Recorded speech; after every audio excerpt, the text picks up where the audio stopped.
Check it out. Check it out. Check it out.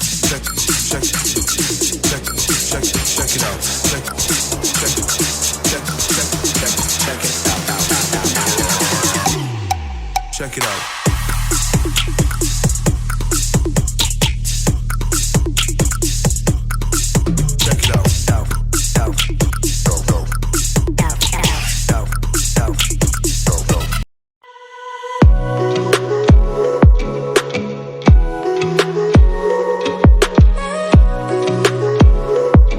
नमस्कार दोस्तों, आप सभी का मेरे चैनल प्रवास विद प्रशांत में स्वागत है। आज के इस वीडियो में हम अलीबाग के श्री कनकेश्वर मंदिर की सैर करेंगे और जानेंगे कुछ रोचक बातें। यह मंदिर अलीबाग से लगभग 13 किलोमीटर दूर है। यह मंदिर मापगांव और जीराड़ गांव के पास एक छोटी सी पहाड़ी पर स्थित है। यहां आने के दो रास्ते हैं, एक मापगांव जो अलीबाग से 12 किलोमीटर और दूसरा जीराड़ गांव जो कि अलीबाग से 15 किलोमीटर दूर है। अगर आप मुंबई से बोट द्वारा आते हैं तो मांडवा जेटी या रेवस जेटी द्वारा आ सकते हैं। अगर आप किसी निजी वाहन से आते हैं तो पार्किंग के लिए यहाँ काफ़ी जगह है, वो भी बिना किसी शुल्क के। मंदिर की पहाड़ी लगभग 1200 फीट ऊंची है और दूरी लगभग 5000 फीट है। मंदिर तक पहुंचने के लिए 650 सीढ़ियां चढ़नी पड़ती हैं। चढ़ाई करते समय रास्ते में आने वाले पड़ाव कुछ इस तरह है। नागोबा का टप्पा यानी सांपों का स्थान, देवाची पायरी यानी देवों के कदम, गाय मांडी और पालेश्वर मंदिर ऐसे है। इसके अलावा मंदिर के पास देखने लायक अन्य स्थान हैं जैसे कि श्रीराम सिद्धिविनायक मंदिर, श्री कालभैरव मंदिर, विष्णु मंदिर, मारुति मंदिर, ब्रह्मकुंड, पुष्करणी, देवी पुत्रबाई का मंदिर और गायमुख। तो आइए दोस्तों शुरू करते हैं आज के सफर को। अभी समय हुआ है 11:50। इन सीढ़ियों का निर्माण सरदार राघोजी आंध्रे के दीवान गोविंद रंगदास ने करवाया था।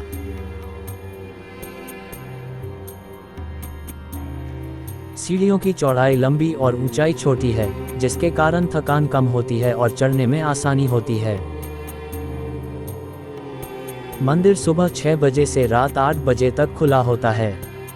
यहाँ आने का सबसे अच्छा समय बारिश में है, जब यहाँ चारों ओर हरियाली छाई होती है, या फिर अक्टूबर से फरवरी जब मौसम ठंडा और खुशहाल होता है।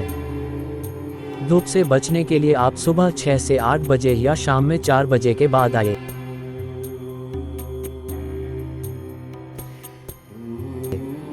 दो 225 सीढ़ियां चढ़ने के बाद हमारा पहला पड़ाव आता है जो है निसर्गाची कासधरा यानी प्रकृति माँ की ओर। समय हुआ है 12:21। ये जो पूरा क्षेत्र है यह प्रसिद्ध है अपनी पहाड़ी और घने जंगलों के लिए। कनकेश्वर की इस पहाड़ी पे विविध प्रकार की वनस्पतियां, विभिन्न प्रकार के फूल और जड़ी बूटियों को अपना घर बना रखा है।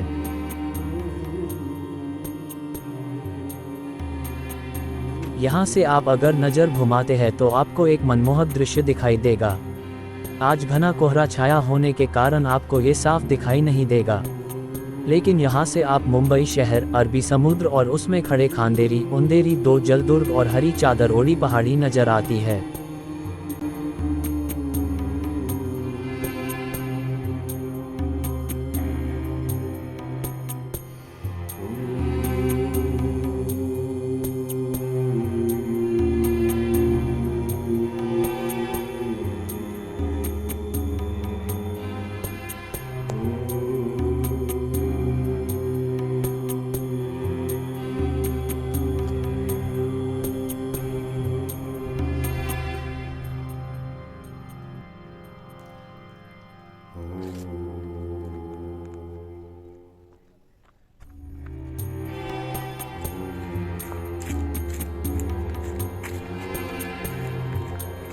अभी जो देख रहे हैं यह दो संतों की समाधियां नजर आ रही है।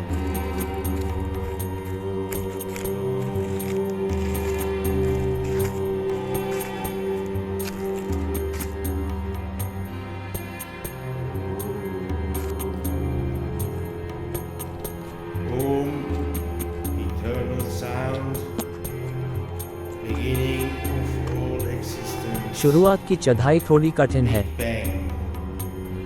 लेकिन आप जैसे जैसे ऊपर जाओगे ये और आसान होते जाती है और एक पड़ाव के बाद ये समतल हो जाती है, यानी आपको सिर्फ सीधे चलना है।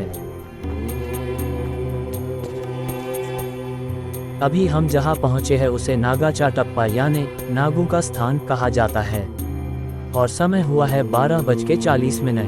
कहा जाता है कि इस स्थान पर विभिन्न प्रकार के सांप पाए जाते हैं। नागपंचमी के समय पर यहाँ नागों की पूजा की जाती है, यहाँ तक कि जो चढ़ाई है वो सबसे कठिन है। समय हुआ है 1:12।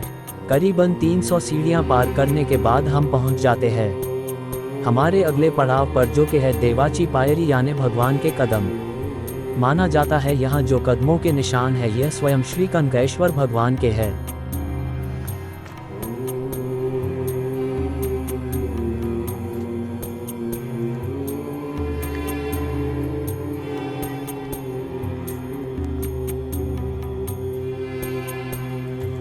यहाँ की सीढ़ियों के पत्थर पर आप अगर नजर डालते हैं तो यह 2 तरह के पत्थर से बनी है। शुरुआत में ये आधे रास्ते तक काला पत्थर है और बाद में ऊपर आधे रास्ते से ये लाल पत्थर है। काले पत्थर वाली सीढ़ियां आधुनिक काल की प्रतीत होती है और लाल पत्थर वाली सीढ़ियां उससे प्राचीन नजर आती है। अभी समय हुआ है 1:29। करीबन 400 सीढ़ियां पार करने के बाद हम पहुंचे हैं गाय मांडी। यहाँ एक गाय की मूर्ति है जिसने अपना एक पाँव अंदर मोड़ा हुआ है। मराठी में इसे मांडी डालना कहते हैं, शायद इसीलिए इस जगह का नाम गाय मांडी पड़ा है। यहाँ पे पीने के लिए पानी की व्यवस्था की गई है जो कि ऊपर गांव से आता है। इसका पानी ठंडा है, इसे पीने के बाद वाकई तरोताजा महसूस होता है। बगल में ही बैठने के लिए आसन है जहां बैठकर हम थोड़ा आराम करते हैं। इस पड़ाव के बाद का रास्ता समतल है, यानी सीढ़ियां नहीं चढ़ना है, सिर्फ चलना है।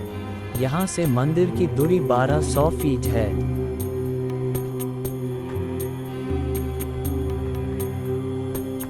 अभी समय हुआ है दोपहर के 1:40।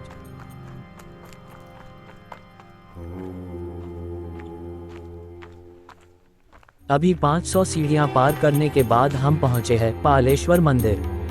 यहां से मंदिर की दूरी 800 फीट है। ऐसी मान्यता है कि इस मंदिर का दर्शन आपको वापस जाते वक्त करना होता है, इसलिए हम मंदिर दर्शन वापसी के वक्त करेंगे। दोस्तों, अगर आप यहां आने के लिए सोच रहे हो तो आप अपने साथ ज़्यादा सामान न लाए। आप एक पानी की बोतल और कुछ हल्का फुल्का नाश्ता लाए। यहाँ थोड़े थोड़े अंतर पर स्थानिक लोगों द्वारा लगाई गई छोटी छोटी स्टॉल है जिसमें पीने का पानी, नींबू पानी, कोकम शरबत, कच्चा आम, वेब चिप्स आदि चीजें बेची जाती है। और ऊपर मंदिर परिसर के पास नाश्ते और भोजन के लिए भोजनालय है।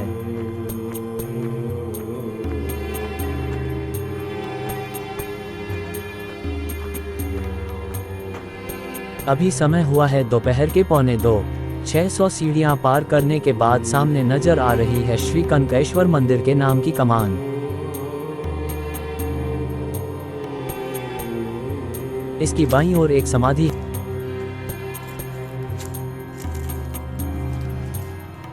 और आगे कोई मंदिर नजर आ रहा है। तो चलिए देखते हैं इस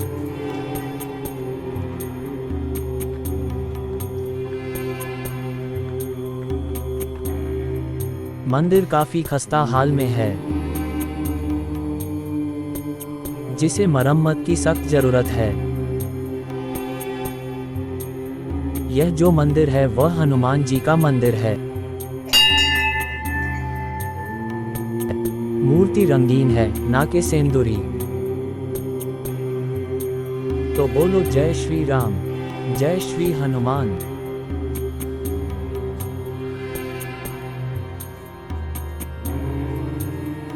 और इसी मंदिर के बगल में है एक कुंड जिसका नाम है ब्रह्मकुंड।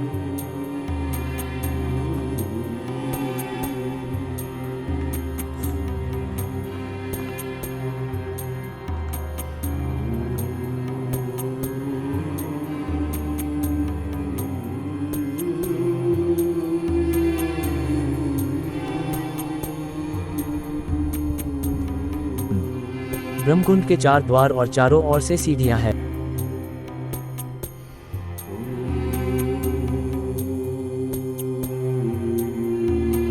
इसकी बनावट काफी सुंदर और सटीक है।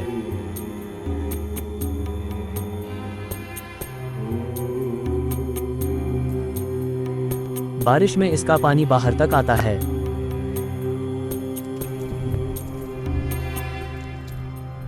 ऐसा कहा जाता है कि जंगली जानवर यहाँ पानी पीने आते हैं। इसमें आप नहा भी सकते हैं। तो मैं भी थोड़ा हाथ मुंह धोकर फ्रेश होता हूँ।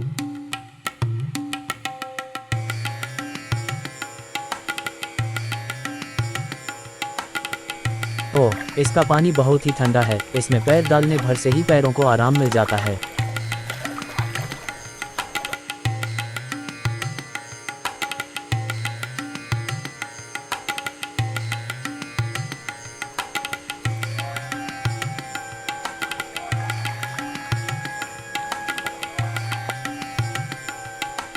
ब्रह्मकुंड में फ्रेश होने के बाद कुछ कदम चलते ही हमें वो नजर आता है जिसके लिए हम 650 सीढ़ियां चढ़कर ऊपर आए। मुख्य कनकेश्वर मंदिर का शीर्ष। मुख्य मंदिर के पहले दाईं ओर एक बलराम कृष्ण मंदिर है।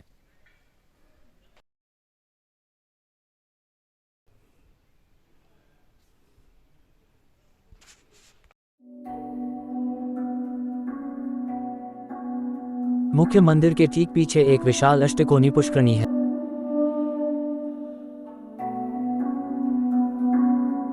हमने हमारे पिछले वीडियो कुलाबा का किला में भी इस तरह के पुष्करणी को देखा है। अगर आपने वो वीडियो नहीं देखा तो ऊपर आई बटन को दबाएं या फिर डिस्क्रिप्शन बॉक्स में उसका लिंक दिया है। यही पानी पीने के लिए इस्तेमाल किया जाता है। इसी कारण इसके अंदर जाना मना है। इसका पानी पूरे साल भर रहता है। इसके निर्माण में भी लाल पत्थर का इस्तेमाल किया गया है। इसकी संरचना एक अद्भुत कारीगरी का नमूना है। यह मंदिर 8वीं शताब्दी में हेमाडपंथी संरचना है जिसका शीर्ष तारों के आकार जैसा बनाया गया है। मंदिर के 2 भाग हैं, एक सभा मंडप और दूसरा गर्भगृह। मुख्य मंदिर के बाहर विविध देवी देवताओं की मूर्तियां हैं। इसे बड़ी ही सुंदरता से रंगा गया है जिसके कारण ये बहुत ही सुंदर और आकर्षित दिखाई देते हैं। मंदिर का निर्माण यादव वंश के राजा रामदेव के शासनकाल में किया गया था। श्री कनकेश्वर मंदिर की ऊंचाई 54 फीट है। सामने के द्वार के दोनों ओर एक शेर की मूर्ति है और दीवारों पे द्वारपाल के चित्र है, मानो जैसे यह दोनों मंदिर की रक्षा में सदैव तत्पर हो। जिसके सामने पारंपरिक दीप स्तंभ है जिसे कार्तिक पूर्णिमा और महाशिवरात्रि के पर्व पर ऊपर तक दीपों से जलाया जाता है। अंदर जाते ही एक विशाल सभा मंडप दिखाई देता है। सामने के दीवार पर शंकर पार्वती जी का चित्र नजर आता है और बीच में नंदी भगवान चांदी की परत चढ़े।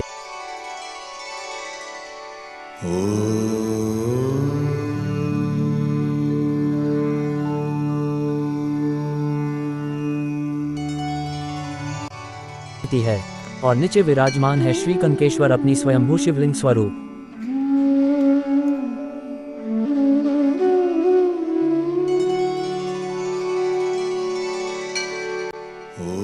शिवलिंग की ऊंचाई लगभग 4 फीट है और जिस पर चांदी की परत चढ़ाई गई है।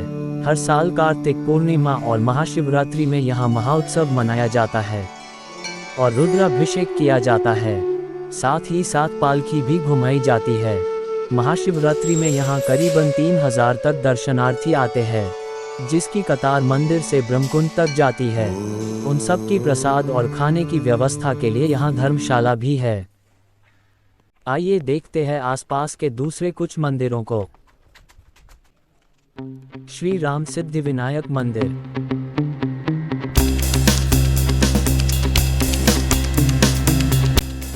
विष्णु मंदिर,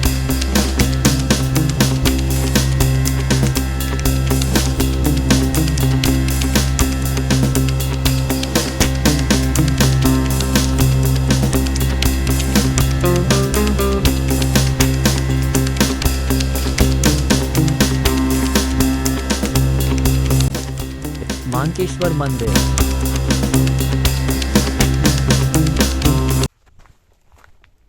श्रीराम सिद्धिविनायक मंदिर से ही आगे करीबन 800 मीटर की दूरी पर गयमुख नामक कुंड है।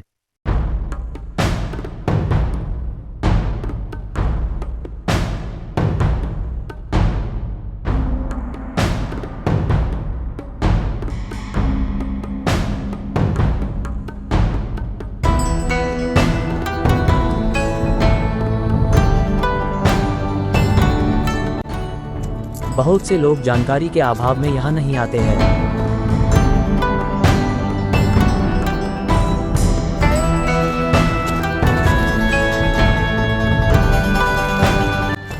इसकी रचना कुछ इस तरह की गई है कि जब बारिश के दिनों में ऊपर पहाड़ी से पानी आता है तो पानी जमीन शोष लेती है और वह पानी इस गाय की मुख से आता है और इसीलिए इसका नाम गाय मुख पड़ा है।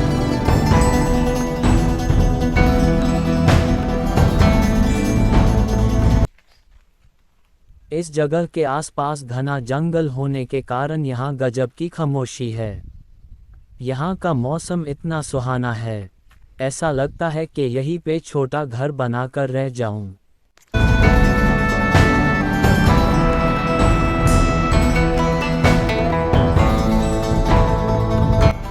प्रकृति कुछ पाठ पढ़ाती है, मार्ग वह हमें दिखाती है। प्रकृति कुछ पाठ पढ़ाती है, वृक्ष कहते हैं खूब फलो, दान के पथ पर सदा चलो, सभी को दो शीतल छाया, पुण्य है सदा काम आया, विनय से सिद्धि सुशोभित है, अकड़ किसकी टिक पाती है, प्रकृति कुछ पाठ पढ़ाती है। यहाँ से अभी हमारे वापसी का सफर शुरू होता है।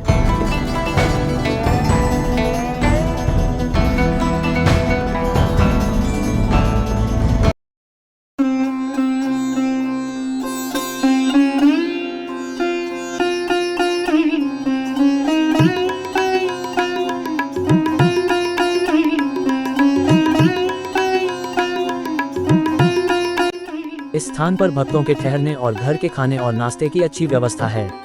अगर आप पहाड़ी चढ़ने से पहले इनको संपर्क करते हैं तो वे आपके ऊपर आने तक नाश्ते या भोजन का प्रबंध कर सकते हैं, जिसके नंबर ये है।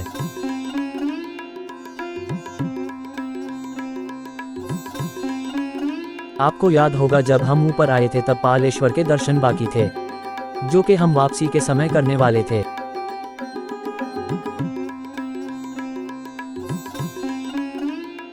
पालेश्वर में एक शिवलिंग है। इसके दर्शन के लिए आपको घुटने पर बैठना होगा, क्योंकि इसके द्वार बहुत ही नीचे है। इस शिवलिंग के पूजा के लिए आसपास के जंगल का पाला यानी घास या पौधे का उपयोग किया जाता है, इसी कारण इसका नाम पालेश्वर पड़ा है। तो दोस्तों, आज के इस वीडियो में बस इतना ही। आशा करता हूँ ये जानकारी आपको अच्छी लगी होगी। इसी तरह के और रोचक जगह के वीडियोस के लिए आप हमारे इस वीडियो को लाइक करें, दोस्तों के साथ शेयर करें, कमेंट करें, चैनल को सब्सक्राइब करें और बेल आइकॉन को दबाएं ताकि आपको हमारे चैनल की लेटेस्ट अपडेट मिलती रहे। धन्यवाद दोस्तों।